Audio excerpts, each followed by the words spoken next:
We are at the famous House of Pies here in Houston, Texas. Very delicious spot for desserts or a diner-type atmosphere. You know, coming from New Jersey, who's the land of diners, you couldn't cast a stone without falling across a diner. They were everywhere. But when I moved to Houston, Texas, 7 months ago, diners were nowhere to be found. You couldn't even find a place that was open past 10 p.m. in this city they call Houston. But now we have found this diamond in the rough, this house of pies. The cherry pie is decadent. I'm going to try their other pies.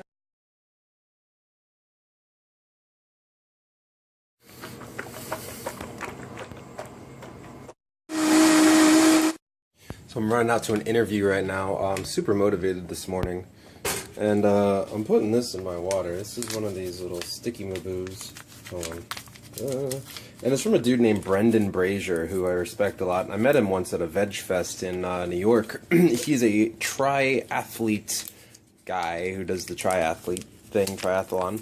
And it's a electrolyte hydrator. I trust him because he's a vegan and he uses a lot of natural stuff in his products. He's got a line of products called Vega. So this replenishes electrolytes, minerals, and antioxidants.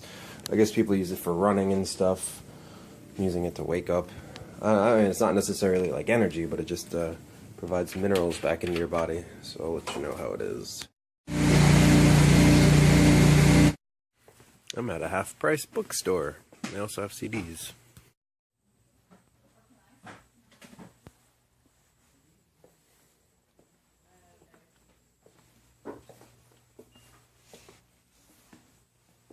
Where the wild things are. It's awesome. And they lead to the restroom. So I found this really cool book, and I'm going to buy it. It says, How to Do Psychic Readings Through Touch. And on the back, it says, Find lost objects and people, sense health imbalances, access places and objects for harmonious or challenging energy. Use psychic skills responsibly and ethically. Enjoy a richer and more informed perspective on life. This is so cool. Developing your psychic skills. You learn the basics of psychometry. That's really cool. I'm going to do it. So I found this book, 365 Birthdays Interpreted. Woo! So I'm June 6th. Character. You're passionate and feisty. You always make your friends laugh with your madcap adventures and strange friendships. That's very true. You collect people in the same way You collect people in the same way others collect beer mats. Also true. All your friends are different, and you thrive on diversity. Yes. You are the queen of advice giving, and usually the first port of call for friends who have a problem. Life path. You can be a social butterfly who travels from party to party or meeting to meeting, never staying for very long because you're easily bored. Yes. However, you are a loyal friend with a huge heart, and you would never walk away from someone in need. Love. You love to love, and love comes easily to you. Your birth date ruler is Venus, planet of love, so you are assured many adventures in this area. Don't forget that this is where you will grow the most. Yes. Try a partner who is a Libra, whose ruling planet is Venus. Best present, satin underwear, and exotic body lotion. I've never had those things, so if you want to get me a gift, please send me satin underwear or exotic body lotion, because I would appreciate that, apparently, because I'm a Gemini. Birthday share. I share a birthday with 1875 Thomas Mann. He's a writer. The Dalai Lama, who's a Buddhist leader. Sandra Bernhardt has my birthday. All right. And Bjorn Borg, who's apparently a tennis player. And on June 6th in 1925, Walter Percy Chrysler founded the Chrysler Association. Oh, also, the color of my birthday is blossom pink. The numbers are 15, 33, and 42. The stone is pink tourmaline, which I didn't know. And there's I was going to buy this thing. It's pretty cool. I don't know if I'm going to buy it or not, but it's Discovering Crystals. I wonder if they have a pink tourmaline. I'm like on a roll, man. Anyway, so the stone is pink tourmaline. It's a heart stone that brings unconditional love. The flower is jasmine, and the animal is a chicken. I don't eat chicken, so I would probably adopt one as a pet. Occupation is advice columnist, radio show host, or party planner. All right. Key features: loving, passionate, eloquent, and naturally good at talking about love. I love talking about love. Yes. Okay. Well, that was fascinating. Leave your comments or questions below. So I'm finding out what my name means. This is a book called The Baby Name Wizard, and my name is Robert. And it says popularity number 47, even though in 1930s it was the #1 name, apparently. The style is timeless. Nicknames are Bob, Rob, Robin, Robbie, Bobby, Rab, Dobbin, Roberto, Rupert. Just call me Rob. Robert seems to remind many parents of their own fathers and grandfathers.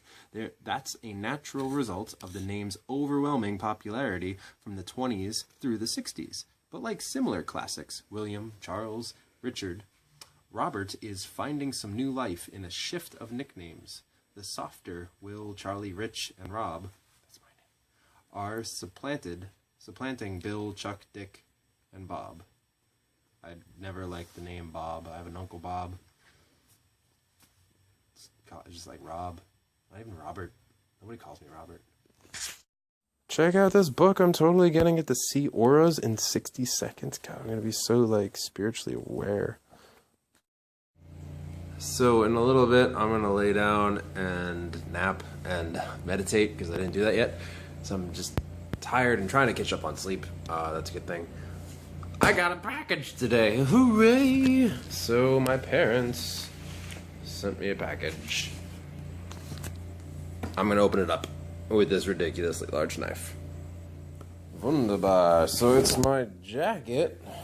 Yeah, my jacket that I left in Philly. And it's nice. It's going to be very useful because it's been very cold here lately. So he shipped me a bunch of this stuff because the ridiculous law that you cannot take containers of more than whatever it is. What is it, like 2 or 3 ounces on an airplane, because at the time I was checking a bag. But look at all this beautiful stuff. The somewhat empty shave gel, Mizwax toothpaste, very good. I was telling you about Mizwax toothpaste. Now this, I bought this at an African store. An African store run by Indians in Philadelphia. It's called Hair Pomade, and it's amazing. I don't know why it's not focusing. But the ingredients are, this is like, I've never had such a cool, like, hair gel before. It leaves my hair a little greasy, but I don't mind. I don't care. And it's, the ingredients are jojoba oil, avocado oil, coconut oil, rosemary, pure mineral jelly, extra virgin olive oil, shea butter, almond oil, vitamin E oil, aloe vera oil, fragrance, and good intention. That is my favorite. I am so glad I have this. This is like really cool. I bought this at the same store where I got the Miswak stuff. Then we got some floss. This floss is good. Flossing more these days. Tom's toothpaste, wonderful. This is the neem stuff I was telling you about. Neem is the tree that the Miswak comes from. So neem toothpaste, good. I'm stocked, dude. I told you I was taking serious care of my oral hygiene this month. I wasn't kidding around. And more Tom's toothpaste, wonderful. And then, lastly, 2 thingamabobbers of dates. It's good because I was needing those. And also,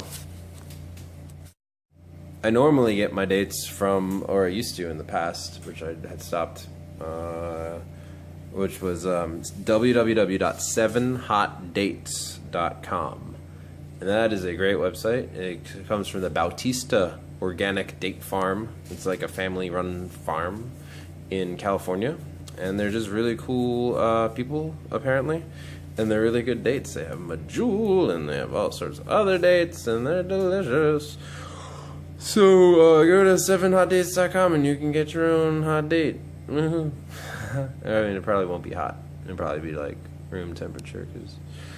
Anyway, I'm tired. See you later. Okay, so breaking news. Apparently, the 2 houses that we looked at yesterday from my friend are scams. That's insane. My other friend was calling the leasing company today, but they didn't pick up because there was a sign, the leasing sign, in one of the second house that we went to. But the crazy thing is that my friend got the... Well, first of all, he was on the phone with the second guy, and he wouldn't answer any of his questions and was like, here, just sign the leasing agreement and send us money. And the leasing agreement was extremely similar to the first people. So this guy was like, he's supposed to be a foreign guy, and the other people are like an elderly couple that are out of town. But they're very, very similar. There's a picture of this. There's a weird picture. I don't know why that picture would be on a leasing agreement for a house. It's very, very fishy. And it was a picture of an old English barrister, like a British lawyer with the white and curly wig. So yeah, scam? I think so. I mean, yeah, they claim to be 2 different people, and the leasing agreements match, and it's just, I don't know. So, what do you think? Leave comments below.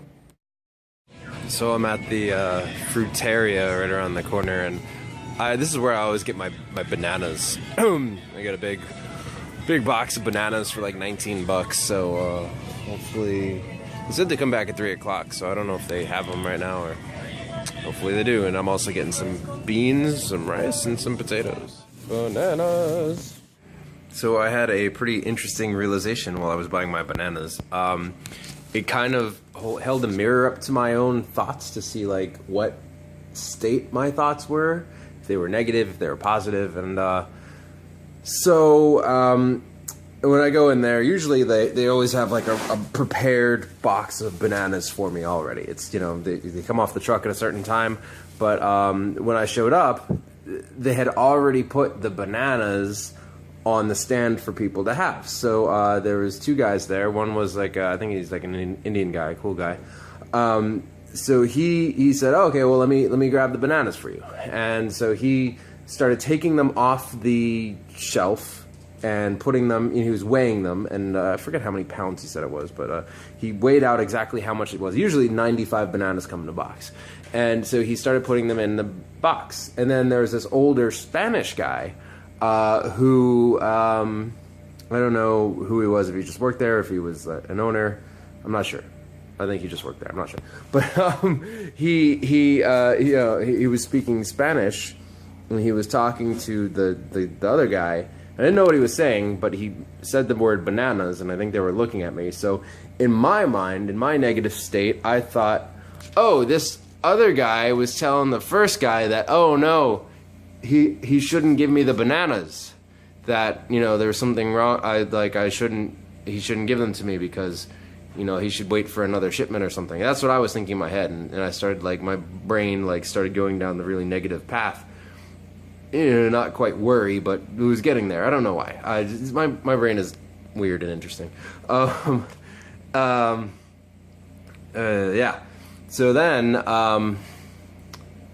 I was online, and so finally I was online to buy my rice and potatoes and beans, and then the first guy was finished putting the bananas in the box, and he brought the big box of bananas and dropped them at my feet, and I said, thank you. And then the second guy came on over to me while I was waiting in line. He, you know, tapped my shoulder, and I was like, uh-oh, he's probably going to say something negative, like, oh, I have to give the bananas back. You know, I don't know what I was thinking. But it turns out that he was super happy, super genuine. He smiled, and he said, you know, hold on one second, and he grabbed me another box, a smaller box, because the first guy put the bananas in like a larger box, not the regular box that the bananas came in. But the second guy, he was like, "Oh, let me make your life easier," pretty much. He didn't say that, but I mean, you know, he spoke Spanish. I doubt he spoke any English. But he just, you know, smiled really genuinely, and he gave me, he put down a banana box, and he just got down on his knees and started transferring the bananas from the bigger box to the smaller box to make it more convenient for me. And I thanked him, and I was like, wow, what, like, I know where my you know, thought level was. I'm like, wow, that's kind of like a wake-up call to start. You know how you can either expect the best or expect the worst? I know where my mind was set. It was set to expect the worst. And it was just like, it may not seem very significant to you, and maybe you don't understand what I'm talking about right now, but it's pretty significant for me. It just gives me like an idea of where my mental thermostat was set. So now I know where it's at. Oh, it was on negative. I was always assuming the worst. Well, let me switch it to positive. Let me switch it to, let's expect the best. What, you know, how does it get any better than this? And if you know where your thoughts directly go to in any situation, and you become aware of that, then you can change it and you can flip the switch. So hopefully that little piece of insight can help inspire some of you, because I know it's quite interesting to realize that for me, and it's going to be something I have to continually realize and become conscious and aware of. You know, where's my mental thermostat? Where are my thoughts more likely to go, towards the positive or towards the negative? So yeah, if you've had any experiences like that, I want to hear about it. Type it in the comments below. So, pro banana tip for all of you banana eaters out there, it's better to separate them because they don't go bad as easily, you know. So instead of like keeping them connected as a bunch, just, you know, break them off and individualize them, set them free.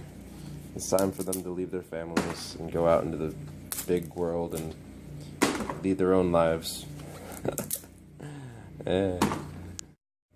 Okay, let's play a game. It's called How Many Bananas Do You Think Are in the Box?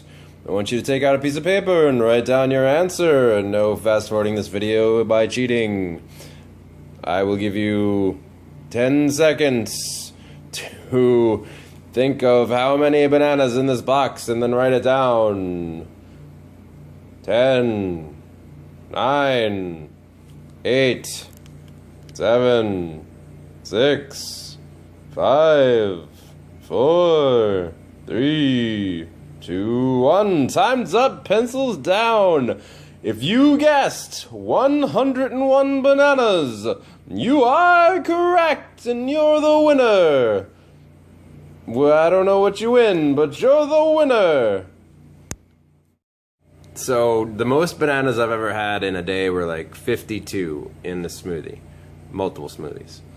And it was good. Bananas are good. People are like, oh, potassium, there's too much potassium. No. You'd have to eat 300 bananas in a second to get a lethal dose of potassium. So that is hogwash, my friends. And don't tell me that eating too many bananas is bad for you, because look at Freely the Banana Girl. Look at Harley Johnstone, who is Durian Rider. They eat all high carb, low fat, lots of bananas and dates and rice and pastas and all that good stuff. And they're lean. They have like 3% body fat. So fat makes you fat, carbs give you fuel, low fat, and you'll be good. I'm going to show you a pro rice cooking tip. First, you put in your water. And then you bring it to a boil. I'm making 3 cups of rice, so I put in double that in cups of water. Once the water is boiling, add the rice. And take a thingamabobber and stir it like so. Then, quickly cover it after it starts boiling again. Lower the heat and set a timer for 11 minutes.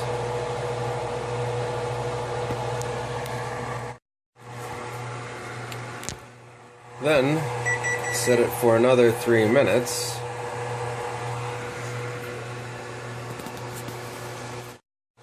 should come out with perfectly fluffy rice. Every time.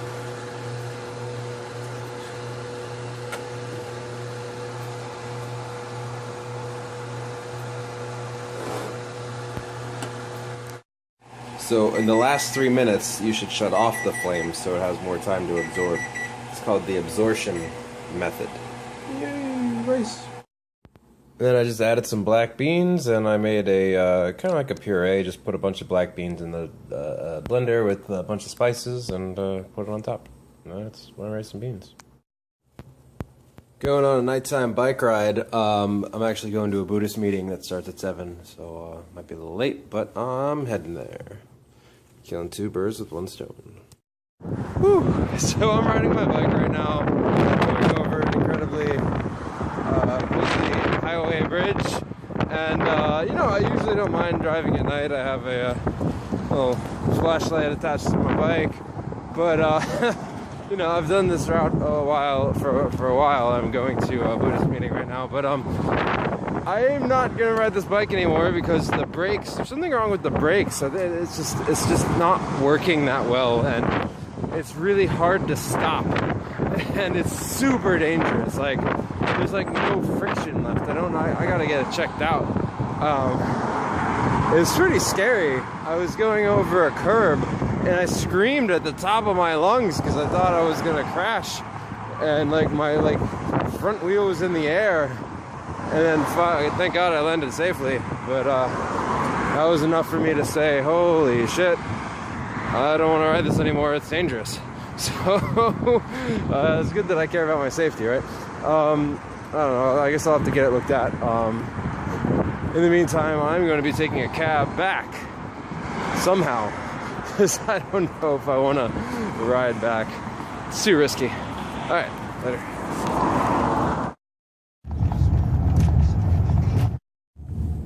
Looks awesome.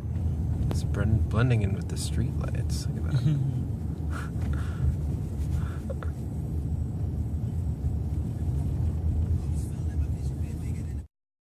that. I can't believe I forgot to film it. We were just I had to take a cab. I couldn't take my my bike.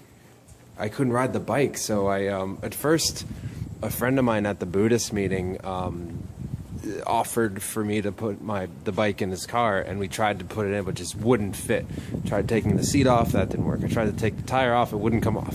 So finally I was like, oh god, I really didn't know what to do, so I called an Uber cab. Dude was real cool, and we finally somehow stuck it in the trunk and it was able to stick. My friend like rigged it in a certain way. He didn't have any bungee cords or anything, so it was just loose, like it was in there. But it could have like fallen out into, you know, traffic at any second. So I'm glad that that it didn't, you know. So that's good. Got it home safe, and first chance I get, I need to take this baby to the bike shop. Because this is a hazard, man. I am not riding this again. It takes way too long to stop, and it's super dangerous. I almost died today. So, seriously, I almost did. Almost fell off my bike and killed myself. So I'm glad I'm still alive. There's forces at work to keep me alive, which are good. Alright, thanks everybody. I will talk to you later. I have no idea what's going on, but there are a lot of ambulances. Damn. And the fire truck.